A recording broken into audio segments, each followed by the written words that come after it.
I really like the product communication that you all are doing at White Oak, and it's kind of reflective of the intellect that is being put together to speak a simple language on a complex structure. Any thoughts on that, Ashish? Because I think there's a differentiation on the way the product communication is also coming through. And I just don't hear it. I just don't feel it at my end. I actually hear it from a wider audience also, that there is a simplicity and interesting way of talking from White Oak. Any thoughts on that? Yeah, so actually, what happens is that one is your ability to deliver performance, and also it is very important that in our industry, performance does, to the best of our to the best of our ability, we try to maintain appropriate portfolio construction, appropriate stock selection. But ultimately, there are two things about performance. One is that performance has to sustain and it plays out over a period of time. And second is that performance, all said and done, also suffers from equity as an asset class itself, because we are an equity heavy fund house. Yeah. So the what kind of beta the market provides, and vis-a-vis that beta, what type of consistent alpha you provide. I think both those things matter and they come over a period of time. So one is performance, but the second is that the perception that you have ability to deliver performance. I think that comes a lot from your ability to communicate and from your ability to explain to people what exactly that you set out to do. So I think, I'll tell you one more thing. Let's say the most legendary people in the world, right? Like Mr. Munger, like Mr. Buffett, all of these people, apart from being good managers, they are fabulous communicators. Because performance in equities is non-linear and it is lumpy. Yeah. So it's your ability to hold your customer's hand. It's your ability to hold your channel partner's hand through communication. So because, you may be great at managing money, but if people don't stay with you through the lean periods, then it's of no use, right? Because people will never be with you when you actually perform. They will come after you deliver performance, and they'll go down when you have go out when you have a bad time. So true. So communication is extremely important to keep people with you. I think that's very important. Yeah.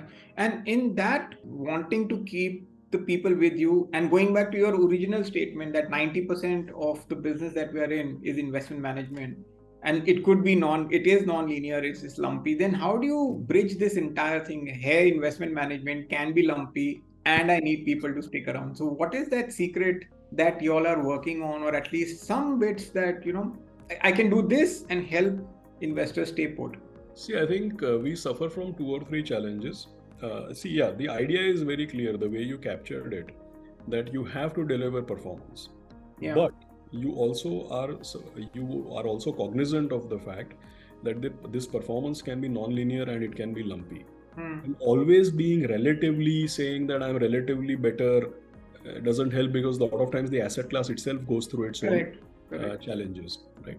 So these are the realities, which means that even if you are so sure that you will deliver performance, still when the asset class itself is doing badly, or you are having a relatively not so good patch of performance, communication becomes extremely critical. Yeah. So this is the whole thought. Now there are 2 or 3 things that we suffer from. One is that when it comes to communication, there is a lot of clutter, right? Because there are some 40 AMCs with hundreds of funds supposedly communicating to investors, and that too a lot of times through the channel partners. So what is the channel partner's propensity to consume your communication? Yeah. What is the investor's ability to assimilate all this communication and place it in the right perspective? So we do try our best, and that's why we have tried to put some of the smartest people in terms of products and product communication. Yeah. But I think that there is still a lot of mountains to be crossed out there, and you have to really break the clutter and hope that people can see what is the merit in the communication.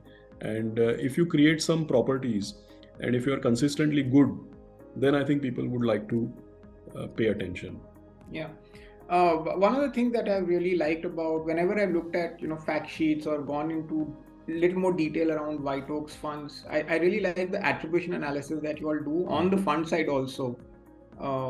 It's just not on the PMS side. I mean, there's a lot of deep work that is done on what is contributing to alpha and what is detracting from alpha. So sometimes I've noticed in the past fund houses kind of deter on it. They don't really want to speak too much about attribution, whether it's stock selection or asset or Allocation, yeah. sector allocation. So that's one piece that really works well for you all.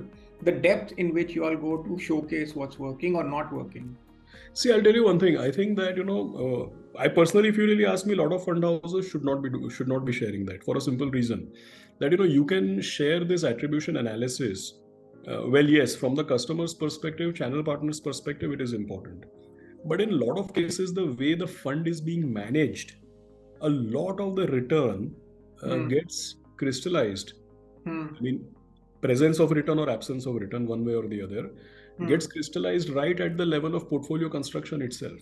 Right? Say, for example, if somebody comes and says that I'm a contrarian investor, or I'm a small cap investor, or I only buy value stocks, then what happens is that from the entire universe of equities, they have already thrown away large part of the market and decided that they will center on one sliver or one segment of the market.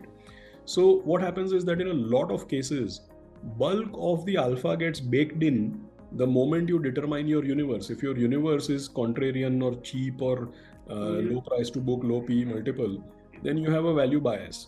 If you are a small cap guy, then you have a size bias, right? So it gets crystallized at there and then.